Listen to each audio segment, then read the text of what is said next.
미 대사 해리슨의 일본 정부가 난감해진 이유, 문재인 대통령의 신년사 발언에 대해 주한 미국 대사 해리슨이 미국의 허락이 필요하다는 식의 기자 인터뷰에 대해 자유한국당을 뺀 정치권과 정부 그리고 국민까지 내정 간섭, 주권 침해라며 강하게 해리슨 대사의 유감과 항의를 공개적으로 전달했고, 이 소식은 일본에 전달이 되어 처음엔 한미동맹이 드디어 깨졌다는 식의 누리꾼들의 반응이 있었으나, 한국에서 대사의 코스염이 일제 식민지의 총독을 연상시킨다는 말이 나오자 일본이 당혹해하고 있습니다. 최근 한일 관계 정상화를 위해 내 누익들의 비난을 감수하면서 규제했던 새 품목의 수출을 모두 허가하고 백색 국가처럼 3년치를 한 번에 허가받을 수 있도록 조치했습니다.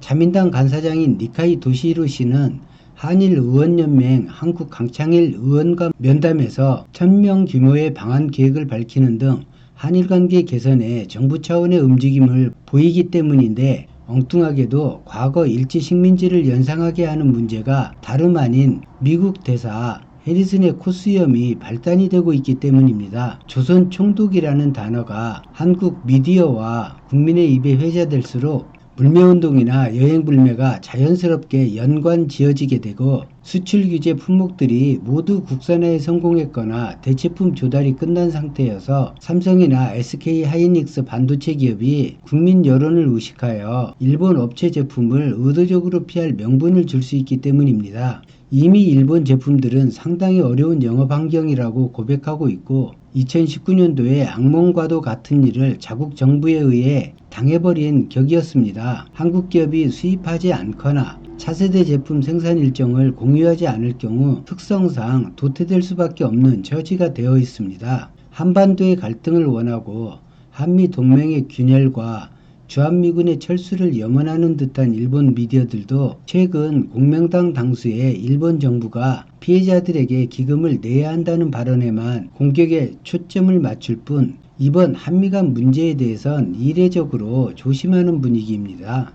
일본이 한국과의 관계를 조기에 정상화하려는 다른 이유로는 올림픽에 대한 한국발 부정적인 뉴스를 줄여보려는 심산도 있고, 아시아 개발 도상국들이 바라본 일본의 수출 제재는 나도 당할 수 있다는 경각심을 안겨 일본의 우호적인 몸짓을 의심의 눈으로 보게 되었다는 점입니다. 한국뿐만이 아니라 일본과의 교역에 비중이 높은 나라일수록 그 경계심이 높을 수밖에 없습니다. 한국 정부가 그런 점을 이용하여 한국은 기술과 운용 방법을 모두 전수해준다는 전략으로 아세안 시장을 빠르게 침투하고 있습니다. 또 일부 언론과 누리꾼들은 한국 정부는 미국의 할 말을 다 하면서 동맹관계를 유지하는데, 일본은 단 한 번이라도 미국이 할 말을 해본 적이 있느냐는 지적을 하는데, 이런 여론이 퍼지면 30%대 지지율인 아베 정부에 치명적인 결과를 가져올 수 있습니다. 아무튼 코스염을 단 미국 대사든